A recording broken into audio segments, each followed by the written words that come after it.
Welcome to Education Futures webinar, Does the Future Need Schools? I'm John Moravec. And I'm Kelly Moravec. So I'm an investigator on the future of education. My PhD is actually in international education, but I have a business background. I have an MBA and stuff. So I tend to look at things often as a business problem or a marketing problem. What's this end product that we want to create? And I think this drives a lot of my education and futures thinking, because I want to get to some of these big questions like, do we need schools in the first place? Mm-hmm. How about you? My background is in education. I'm a teacher. My EDD is in educational leadership. And as a teacher, I have a vested interest in doing what's best for our learners. All right, very cool. So how this works. We're using Facebook Live, and this allows us to reach more people. It's not precisely live, but almost real time.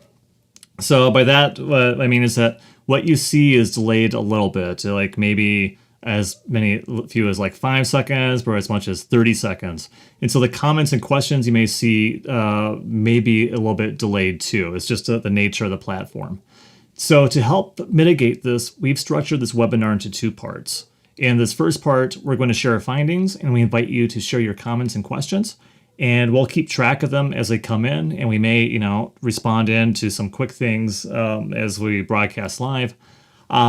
But in the second part, we're going to respond to your questions and comments and try to interact as live as we can, or as this platform allows, using the questions that we've collected over this first part to feed into that. And moreover, we are recording this. So a recording of this first part will be posted online at educationfutures.com, as well as more figures and data that helps show the deeper look that we took into the data that we collected. Mm-hmm. So the way for you to join in is to post your comments during the Facebook live stream, or you can text them to John at +1 612 325 5992, or connect with us via WhatsApp, same number, +1 612 325 5992.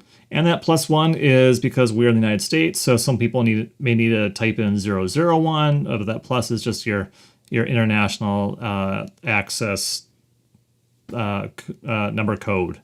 So again, it's +1 612 325 5992, or just post your comments on the Facebook live stream. I don't know precisely how many people have pre-registered for this. I haven't looked at the list since Monday. But what I did see then is that we had people from some 20 countries pre-registered. So hi to Marcel from Amsterdam, Adriana in Ecuador, Fakim in Pakistan, Guadalupe in Buenos Aires, Elisabetta in Jakarta, Peter in Bratislava, Daniela in Mexico City, Derry in England, hi. And for our friends and colleagues in Minnesota, and the list just goes on and on. So thank you so much for pre-registering, and thanks for joining us. Enjoying having you today and having this conversation. Yeah. So our question was, does the future need schools? And it was designed to be a bit provocative. So as we look 10, 20, or 50 years in the future, will the idea of schools still be relevant? And we asked it, hoping it would prompt thinking around a similar question, which is, what is the purpose of education? Now, had we actually asked, what is the purpose of education, I think that we've had a very different set of responses, because when we were schooled, we're told what the purpose of education is. It could be like to create great citizens, or, in fact, there are academic conferences on these very things, but it's these ideas I think have kind of persisted. So I wanted to ask the question in a way that was, a little more, is not as direct, going around a little bit to really connect, I think, more with what's in people's hearts and souls on what we're doing this for, mm-hmm. and provoking, and by just posing as provocative yes no question. Mm-hmm. Does the future need schools? So there was one required yes or no question. Does our future need schools? And then there was an optional why or why not follow-up question, and then voluntary industry reporting. This was posted as an online survey from March 1st through March 16th of 2018. Mm-hmm. And it was sent to everybody who is a LinkedIn contact of John's, and then also both of our Facebook Twitter friends. Yeah, so our professional learning networks through social media. Yeah, and the whole idea was to generate an ecology of ideas that could be integrated into future research. Now, there's some limitations to this, and there's some graces to it. This is, it's an arm's reach study that reached out to our social media followers, and that's okay. So I like to think of this as being more of an expert panel of people who are considered to have put some thought into these things before, even if just by virtue of being connected with us professionally somehow. We also didn't follow standard survey protocol to allow more generalizability of a total population, but that wasn't the point of this. To produce generalizable findings, would have to expend, a considerable amount of resources for a thorough and sampled investigation. And this study is really an expert panel. And I also share some of my value statements on this because people are connecting to Education Futures website, where I say that schools in 2018 look a whole lot like schools in 1918. I know I'm not the only person saying that, but I do share my values on that, and that perhaps influences results. Mm-hmm. I don't know. But the group of respondents we had was really diverse, with many experts who should be considered in any study of the future of education. We were geographically diverse. Our results came in English and Spanish.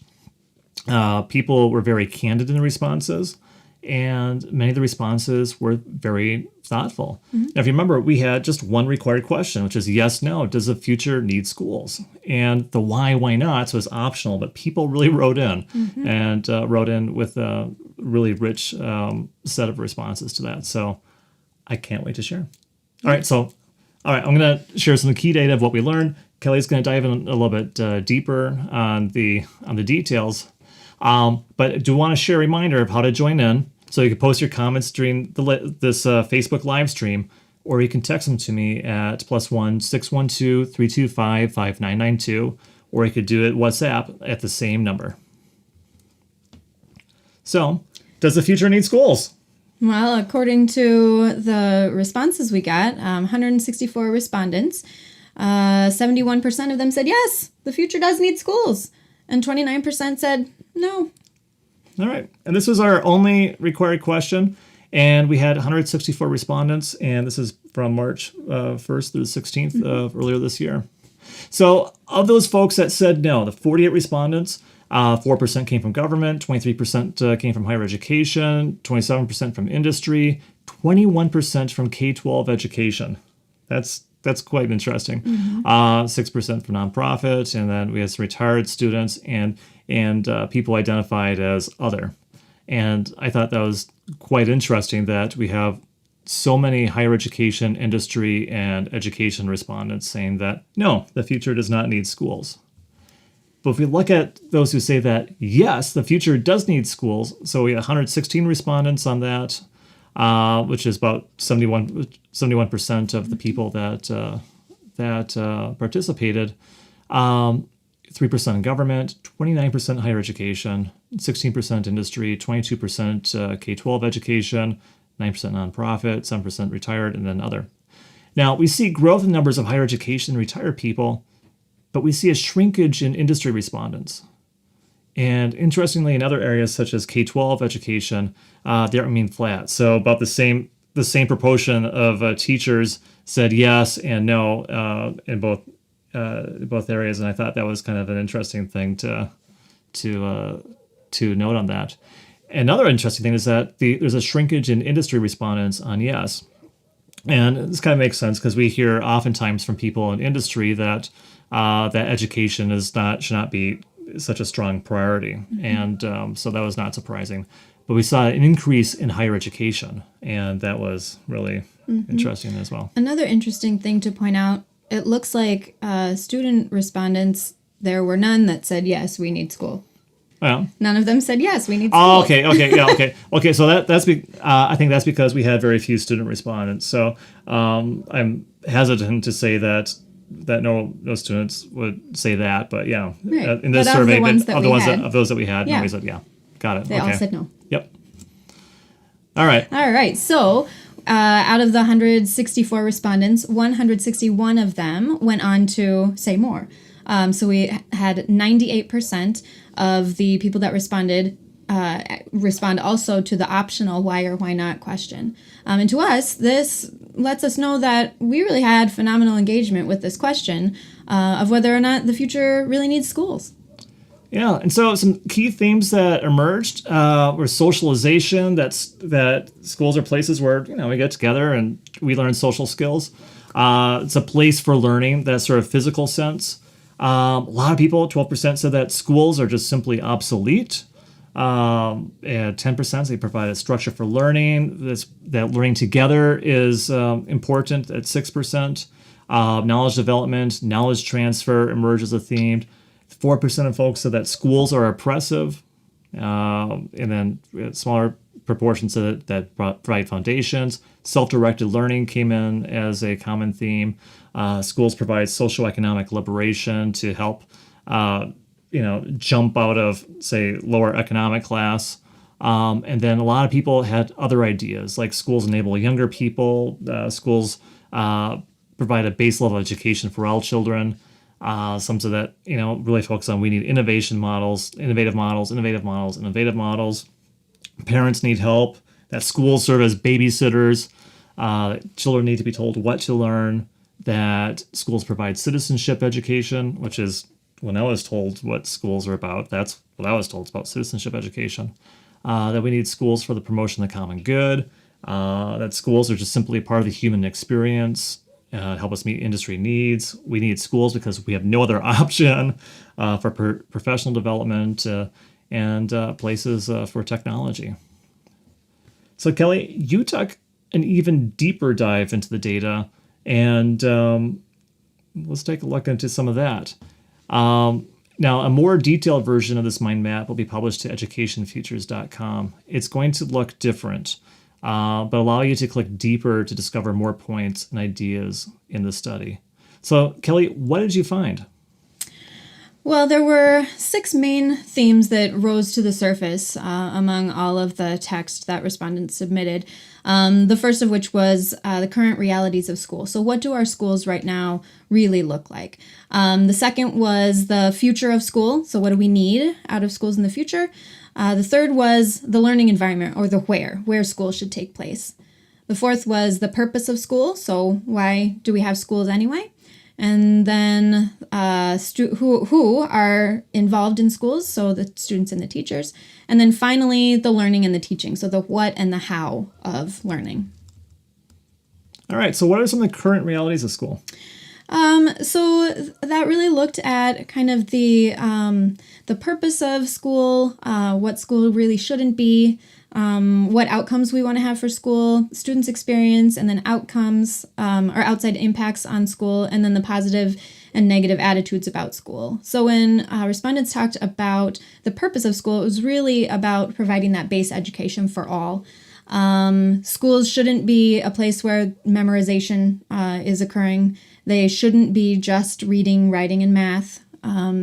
As far as outcomes go, schools really should give future opportunities for learners and prepare students to thrive in a rapidly transforming world. But conservatism and conformity often lead to low outcomes. What's conservatism and conformity? So that's really the idea that all students need to learn the same thing at the same time with the same age people, sort of churning out the same kind of thing. It's almost like robots, I guess. In this idea that again, everybody needs to learn the same thing at the same time with the same age people. Further down into the research, you'll see that many commonalities in the idea of students focusing in on their interests, individualized learning, personalized education, things like that. So which is kind of the opposite of what we have now and what that conservatism and conformity lead to. So as far as the future of schools go, school as an institution will become obsolete, according to some of our respondents. Many of our respondents suggested that schools need to change and evolve. And why the need for change? Well, because our society and economy have changed. So what we're learning in schools needs to change too. People's needs are changing. And the type of work that will be available when students leave school, that's changing too. So as far as needs moving forward go, our respondents said, we need to modernize education. It needs to be much more innovative and use, knowledge and technology move fast. And so we need to create approaches to learning that are new to follow those changes. And then schools need to learn and evolve and collaborate in new ways with other organizations. And then simply, we need to develop a different definition of school. All right, so about the where question as we get into learning environments. So learning environments is kind of the where. So as far as location goes, there were kind of two camps. One was, we don't need a building. School can take place remotely. And then the other was, we need a place in our communities where people can convene and get together. So there was a lot of talk about online and virtual learning and also the dangers of online and remote learning, such as, those environments don't have that same social experience. The schools need to have some sort of culture that develops a community of trust and that's a safe space for everyone. It needs to provide equity and access for everyone. And then it also needs to provide time and context for what needs to be learned. A place where new ideas can be connected, learning can happen, projects can be done, a space where people can gather and learn together. And then, of course, the idea that you saw earlier in your research to socialize. All right. So what is the purpose of school and why? What did people say about that? There was one particular quote from the research from one of the respondents that I thought was particularly compelling, especially because it's a question that you and I have asked lots of times, which is, what are we educating our young people for? So as far as the purpose goes, I think that's kind of where you start. There are ideas around unleashing the potential in our learners so that they can contribute to their own happy lives and also to the world. And then also providing better opportunities for preparing students for whatever they do after school, whether that's college or some sort of technical field or the workforce. It talked about the community needs, society needs, and then also global needs. So things like businesses and schools collaborating so that the communities can hire students for needed jobs. Schools are needed for common good and the common good of society. And then also learning and education are just basic societal needs. And when we put all that together, we look at, how are we going to realistically sustain our Earth? And then as far as students go individually, how can they learn how to assimilate into this broader society that's rapidly changing? All right, now let's get into the who question of students and teachers. Who are the students? Who are the learners? The teachers? Or the teacher characteristics? Yeah, so the people of school, right? So schools, it's a people experience. School's about people. So we look at our learners. Our learners should be people of all ages, multi-generational, and then small groups of interested individuals coming together. Students and individuals within a school, and students in particular, they need encouragement to be creative and to be their own unique selves. Some of them need meals. We looked at social and emotional needs, and there's that idea of the sense of togetherness and the need for human interaction. Their learning needs include, some kids really need a structure, and education and knowledge, they're still needed. What about the teachers? So teachers, the characteristics of teachers, they need to be more of a mentor or a coach. They need to do more of a consulting role. They need to provide guidance and mentoring experience, and then facilitate individual learning processes. So as far as teacher needs, they need better training or different training. They need to take on those different roles than what they do right now. And then we really need to, as a society, invest in teachers' ability to encourage and discover and cherish the talents of their individual students. Okay, so what about the structure of learning, the goals development, curriculum, and the whats and hows of learning and teaching? Yeah, so we look at kind of the what. So if we think about that in terms of what school is now, that's like the curriculum or what's being taught, and the how is sort of the format, and then the structure is really it's through the structure that we deliver the curriculum and have that different format. So that all starts with goal development. Our respondents really felt that it was important to gather all of the community to determine the goals for school. And that students should have the ability to develop their own goals. And really the whole point of that is to kind of answer the question, well, what needs to be known? As far as the curriculum goes, respondents said that, basic training and skills, information, that was important. But also, as our societal needs change, the curriculum instruction need to change as well. There's a strong push for digital literacy, and then also adapting the curriculum to individual needs, and then looking at subjects as a way to use tools to grasp the things that are happening in our world. So then the format, so how we're going to deliver that, through a diversity of approaches. We need workshops, interesting problems to solve, resources should be inquiry-based, and then just developing new ways to learn and unlearn. And we can do that through, focus on learning, not teaching. Respondents talked about having no classes, no levels, no subjects, no tests, no schedules. So really looking at that individualized path, and specifically giving our students freedom and trust, voice, choice, agency, and having them really be participating in developing the course structure. And so if we look at that, we've got the what, we've got the how, we've got through. So then we can take a really specific dive into, how that looks, right? Mm-hmm. So individualized learning, self-directed education, making sure that students have their own pathways, that students really are at the core of the educational experience and not the teacher. And then, just making sure that they have opportunities to develop their abilities according to their interest. We talked about social learning. There were many respondents said that social learning and learning communities were key in the how and what of learning and teaching. Experiential learning was a theme that came up. So having authentic experimentation and workshops, Mm-hmm. And making sure that their interactions and activities were really connected to the real world.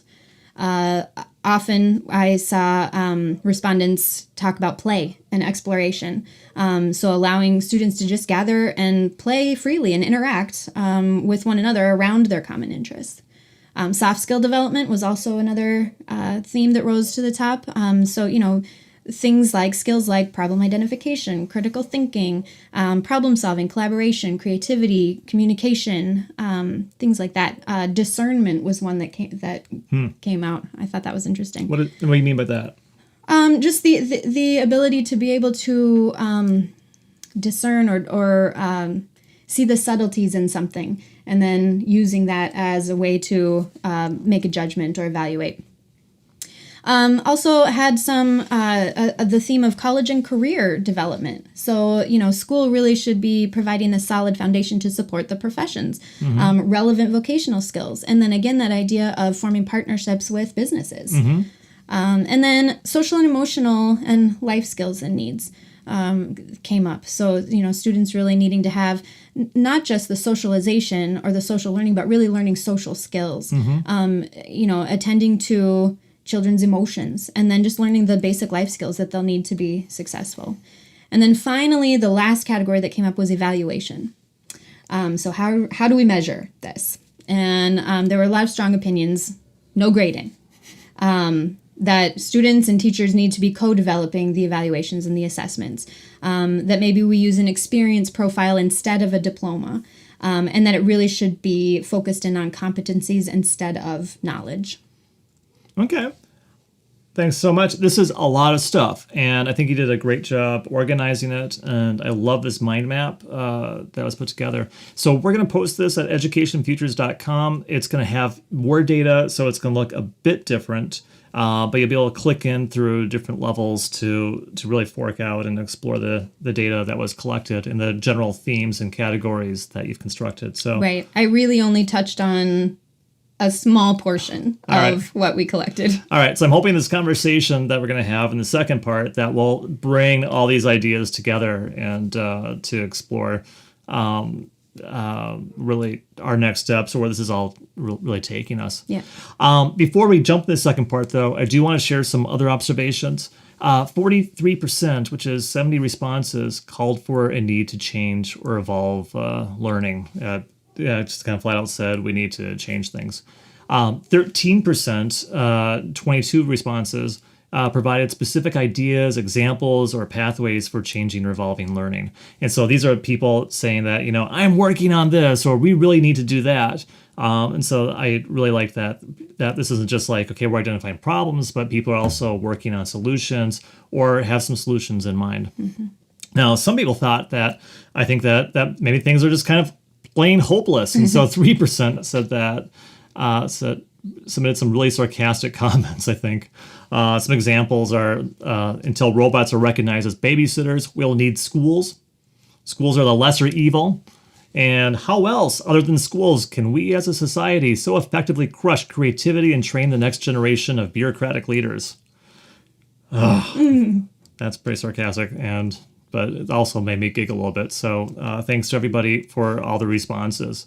So as a reminder of how to join in, post your comments during this Facebook live stream, or you can text them to me at +1 612 325 5992. You can also connect with us via WhatsApp, the same number, which is +1 612 325 5992. And we're just about to open the question and answer period.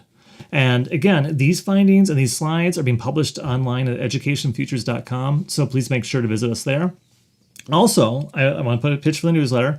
If you haven't signed up for the newsletter, you can sign up at educationfutures.com as well. We're going to send everything from this out in the newsletter, and our newsletter only goes out maybe once every 3 or 4 months. So that's a good thing to sign up for. Mm-hmm. So thank you for joining us. Thank you.